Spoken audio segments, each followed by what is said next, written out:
Il est 7h38, l'édito politique ce matin avec Philippe Bilger. Bonjour Philippe. Bonjour Patrick Roger, bonjour à tous. Bon, vous voulez parler ce matin du Hamas, au-delà de la politique et de la géopolitique. Absolument. Évidemment, je ne prétends pas être un spécialiste de ce conflit qui dure israélo-palestinien. Mais à la suite de ce qui s'est déroulé samedi matin et qui continue d'ailleurs à avoir des effets terrifiants, je voudrais dire que au-delà, comme vous le dites très bien, de la politique, de la géopolitique, de toutes les analyses qu'on pourra faire par la suite, il y a d'abord un sentiment d'horrible sidération. Il me semble qu'on a dépassé le champ même du terrorisme, dans la mesure où il a existé dans l'histoire des terrorismes dont les visées n'étaient pas déshonorantes.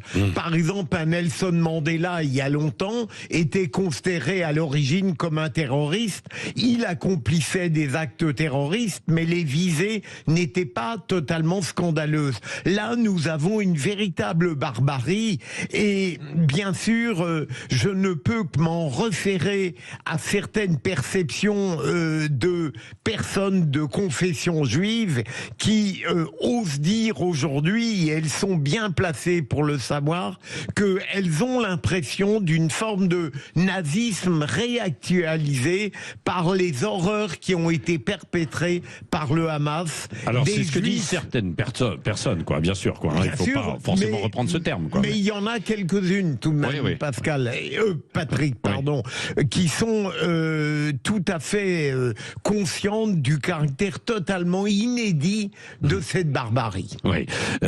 Question que l'on pose ce matin sur les réseaux sociaux, Philippe Bilger, est-ce qu'il faut, selon vous, interdire ou bannir les images extrêmement violentes qui circulent?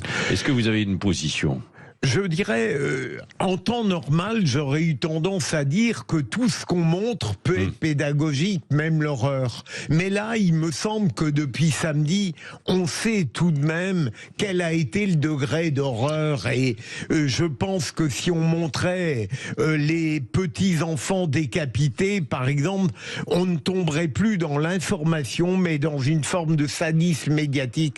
Moi, je serais partisan de ne plus les montrer. Bon, en tout cas, interrogé sur les réseaux sociaux, est-ce qu'il faut les interdire?